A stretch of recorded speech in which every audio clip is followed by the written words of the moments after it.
Pumasok tayo sa loob ng Sonic Sea Eater sa GTA 5. Dinukot ni Sonic Sea Eater at ng mga tauhan niya lahat ng kaibigan ni Sonic at walang makakapigil sa kanila. Papasok ba tayo para talunin siya at iligtas ang mundo? Tara na! Bienvenido al canal de León Picarón. Deja tu like, tu comentario y también tu suscripción. Sígueme en mis redes sociales, links en la descripción. Y activa la campanita en un simple botón. Y ahora prepárate porque empieza la función. Quédate a ver el vídeo si te ha gustado esta canción.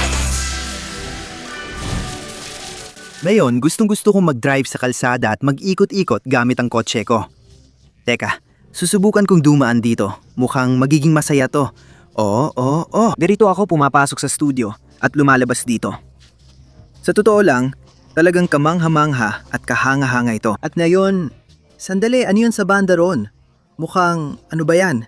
Kailangan kong magmaneho ng mabilis papunta sa pantalan. Ano yun? Hindi ito totoo, wah. Ano ba yung halimaw na yan? At sandali, sila ba yung mga kaibigan ko? Diyos ko, isa sa mga tauhan niya kinidnap si Tails. Yung isa naman parang nakuha si Knuckles. Yung isa pa hawak si Shadow. At sa huli, si Amy nasa gitna ng tubig at mukhang malulunod. Ano ba talaga lahat ng to? Ibig niya yun na diretso papasok sa loob niya. Mukhang gusto talagang kainin ng Sonic Sea Eater na yan silang lahat. Nakakatakot.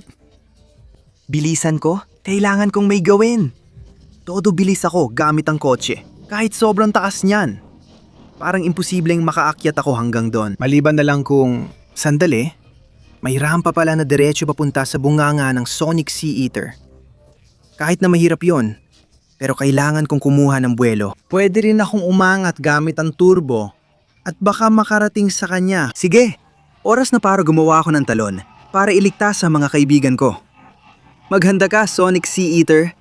Heto na si Sonic at ang kanyang kotse. Tara, kukuha ako ng buwelo. At dito ko gagamitin ang turbo. Tara, turbo paakyat. Kaya ko to. Astig. Sige, nakaabot ako sa taas. Kailangan ko ng tumalon mula sa kotse gamit ang asul kong parachute na laging maasahan. Gagawa ako ng magandang landing maneuver. At narito na ako. Sige, nakaabot ako dito. Kahit na halatang malagkit ang dila nito, sobrang dikit. Di ako makagalaw na maayos. Pero kahit ganun, kaya ako pa ring lumaban. Mukhang kailangan talaga dahil may ilang maliit na Sea Eater na gustong lumaban at protektahan ang kanilang boss. Pero sige lang, wala akong problema na lumaban at palayasin kayo dito mga tanga. Kahit hindi ako makatakbo ng mabilis, magagamit ko ang aking lakas at palalayasin ko kayo. Oo. Sige, palalayasin ko na sila mula sa hangal na dila na to. Diretso sa kawalan. Lumayas kayo mga tanga. Pati ikaw, heto pa. Oo. Wala nang natirang kahit isa sa mga hangal na halimaw na yon. Ngayon, ibigay mo na sa akin ang kaibigan ko. Kung hindi, mangyayari rin sa'yo ang nangyari sa kanila. Sonic, tulungan mo ako. Kapag pinalaya mo ako, matutulungan kita magpatuloy sa paglalakbay sa dila ni Sonic Sea Eater. Tumahimik ka, hanga na dilaw na Zoro. Lalamunin ko ang kaibigan mo at gagawin ko yan dito mismo, sa harap mo. Sigurado ka ba? Gusto ko sanang makita yan. Kasi hindi ako naniniwalang magagawa mo yon. Hindi man ako mabilis tumakbo. Pero kaya akong ipakita ang lakas ko. Wah! Sige, subukan mo. Hayop ka. Tikman mo to. Wah! Putik parang may magnet siya para sa bibig ng boss niya. Linti ka, tanggapin mo lahat ng suntok na yan. Ilalabas kita dito, tanga! Wah! Grabing lakas ng suntok mo. Pero mas mabilis at mas malakas ako kaysa sayo. Tanggapin mo yan! Hindi! Wah! Magaling kang sumuntok, pero mas magaling ako. Gagong hayop ka. Wah! Hindi ako susuko sa'yo.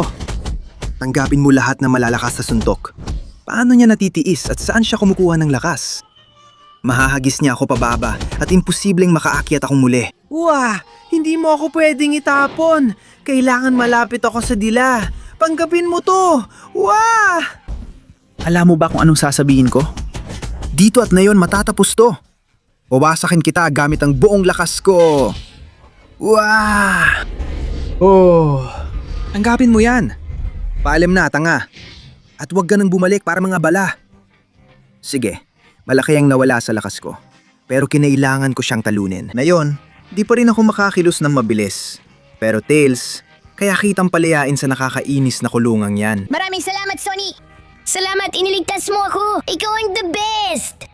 Ngayon, kailangan mong gawin ang napakadelikadong loop at para dito, kailangan mo ng espesyal na sasakyan na meron ako rito at handa nang gamitin kahit sa tubig. Gamitin mo ito at iligtas si Knuckles na nasa alanganin ngayon. Siyempre, Tails, gagawin ko yan.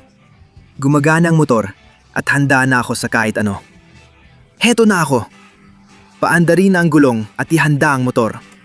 Humanda sila, Knuckles. Wala ko siyang iligtas. At di ako mahuhuli ng mga halimaw dagat na yon. Heto na ako, mga kaibigan. Oo. Wow! Oh! Sige. Nasa tubig na ako at sandali lang. Tara na. Gumagana. Pero hindi ito ganung maayos. Kailangan dahan-dahan. Pwede akong umusad ng ganito. Tara na. Gagawin ko ito sa ilalim ng tubig bago dumating ang mga mandaragit. Heto na ako. Mukhang hindi na aabot pa. Tatapusin ko ito habang naglalakad at palalayain si Knuckles mula sa halimaw na yon. Haha! Akala mo ba magiging iyo si Knuckles?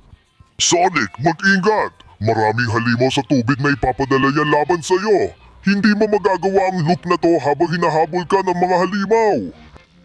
Totoo nga. Saan ba sila galing? Sige, nagbago ang motor. Naging jet ski. Heto na ako. Sige. Oh, paparating na sila. Sige, lituhin ko sila at tapusin gamit ang pagbabago ng motor ko. Matatapos ko ang loop at mapapalaya si Knuckles. Teka lang, kaibigan. Sandali lang to. Tara na. Kailangan kong lampasan sila. Hindi ako pwedeng lumapit sa halimaw dahil sisirahin niya ako. Dadahan ako dito, tignan mo. Tingnan natin kung hahabol pa kayo ngayon. Iiwan ko kayo gamit ang galing ko sa jet ski. Knuckles, maganda ka. Susunduin kita. Dumabas ka na sa tangga mong Zelda ngayon. Ayun ka, nakuha na kita, pare. Oo. Ngayon, magkasama nating iiwan na ng mga tanga na yon. Astig. Sige, babalik tayo at saka natin dadaanan ng loop, Knuckles. Ngayon na hawak na kita, dapat mas madali na to. Kumapit ka lang ng mahigpit at suntukin mo ng malakas para magamit natin bilang turbo. Ayos ba? Yan ang turbo na magpapapaikot sa atin ng buo. Tara na! Oo. Sige.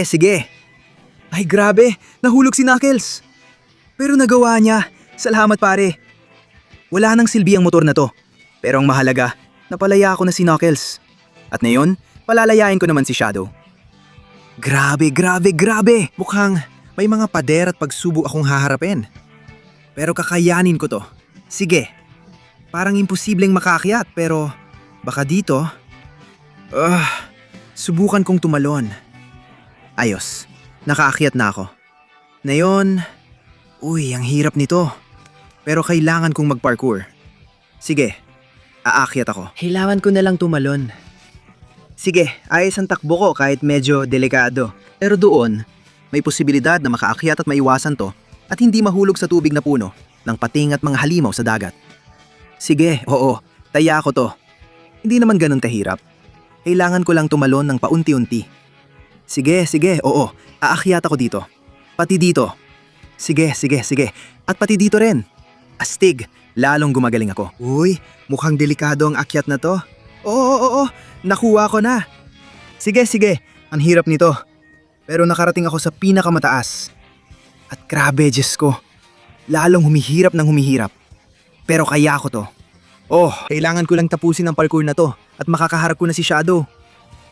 Sige. Uy. Mukhang delikado dito. Hindi talaga nakakatiyak. Dahan-dahan lang. Huwag mahulog. Oo. Ayos. Tapos dito naman. Sa kanto na to. Grabe. Aayat na ako. Ang hirap pala. Pero ngayon, mas madali nang umakyat dito. Dahan-dahan lang.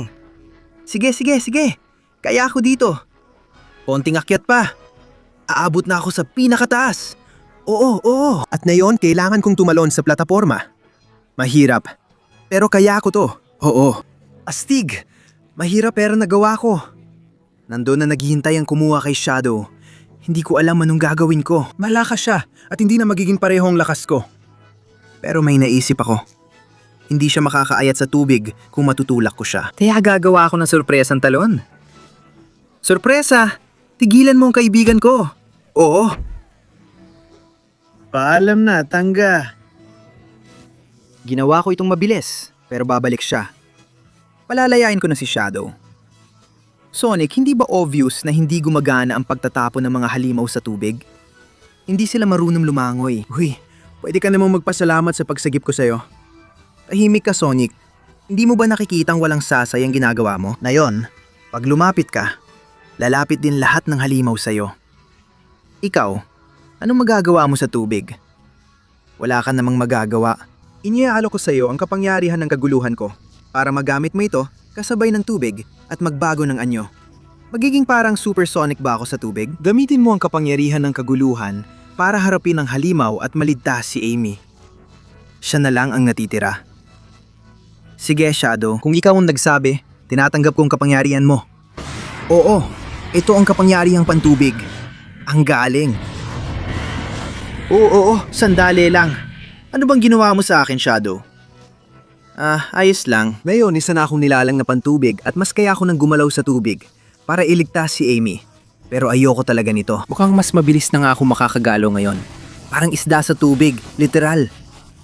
Iiwasan ko na lang ang mga tanga na to. Mga lintik na spike at itong patibong na may talon. Oo. Wow! Ang dali lang. Mas mabilis na ako sa tubig. Tingnan natin, dumarating ang tubig at... Wala lang yan sa akin. Ang gian at lambot ko. Ang galing ko pang kontrolin ang tubig at makalakad sa ibabaw nito.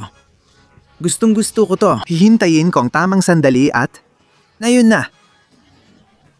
Oo, nalampasan ko na ang patibong at kaunti na lang ang natitira. Hindi mo ako mapipigilan, halimaw. Ngayon, parang isda na ako sa tubig. Heto na. Isa na namang nalampasan ko. May kakaibang lakas ako. Oo, nakikita ko na si Amy. Amy, nandyan ka ba? Kapit lang. Ang bilis ng mga spike na to. Hindi ko alam kung kaya ko bang lampasan silang lahat. Kailangan ko lang hintayin ang tamang pagkakataon para tumalon ng maayos at... Heto na ako. Amy, dumating na ang iyong bayani para iligtas ka. Oh, Naku, Sonic! Anong ginagawa mo dito? Hindi mo balan na ito ay isang patibong? anong ibig mo sabihin? Patibong ito? Kahit gaano pa kalakas ang kapangyarihan mo sa tubig, pareho na tayo nasa bibig niya ngayon! At hinanakin ko kayo, maligayang pagdating sa loob ng Sonic Center. Nyam nyam nyam, aha! Aha! Oh! Maligayang pagdating sa loob ng Sonic Center, kung saan kakainin kita at maglalaho ka sa ganap na kawalan. Ano ba to? Ito ang loob mo. Para itong katapusan ng mundo, literal. At makikita mo yon. Ako na ang para sa iyo, para kay Amy. Akin na kayo ngayon. Oh, pero mangyayari lang yon kung papayagan ko. Dahil ilalabas ko na ang tunay kong anyo bilang supersonic na pangtubig.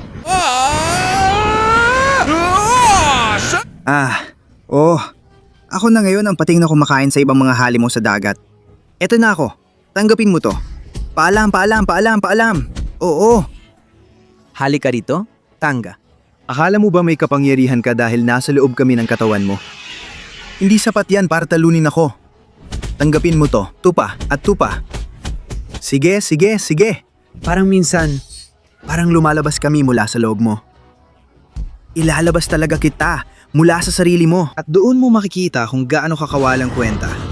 Hayop kang halimaw. Aba. Malakas kang sumuntok, pero hindi higit sa lakas ng suntok ko. Kitlapating. Oo. Kalma lang, Amy. Matatapos na to, ayos? Hindi. Paano niya ako nasasaktan nang hindi ko siya matamaan? Halatang nasa loob tayo niya. Pero kanina, sandali lang, napalabas ko siya. Kailangan kong magawa ang isang bagay para may labas siya dyan. Para tapusin siya at wala na siyang magawa. Ilalabas kita rito. Ayan, tikman mo yan. Ayan na. Sa wakas, natamaan na kita at nailabas na kita. Halimaw, sa wakas, nasa labas na tayo. At alam mo ba kung anong gagawin ko sa'yo ngayon, tanga? Sa loob, mukha kang mas malaki.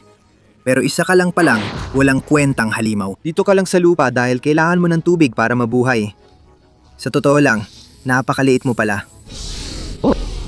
Ngayon, Amy, ilalabas na kita rito. Wala nang natira, dila, landas, lahat wala na. Kundi mga patibong na malaya, malungkot, walang laman. Huwag kang mag-alala, mahal. Ako ang maglalabas sa'yo. Kasama sina Shadow, Tails at Knuckles, nagtagumpay kami at natalo ang hangal na nilalang na yon. Ngayon, narito kami sa tabing dagat. Kalmado, malaya at masaya ang lahat. Dahil ligtas na tayo, ilimisin ko na ang dagat mula sa basurang iyon. Sa kapangyarihang ito, ako na ang bagong Panginoon ng mga dagat. Hindi ko papayagang may muling magbanta sa ating dagat. Oo, tama.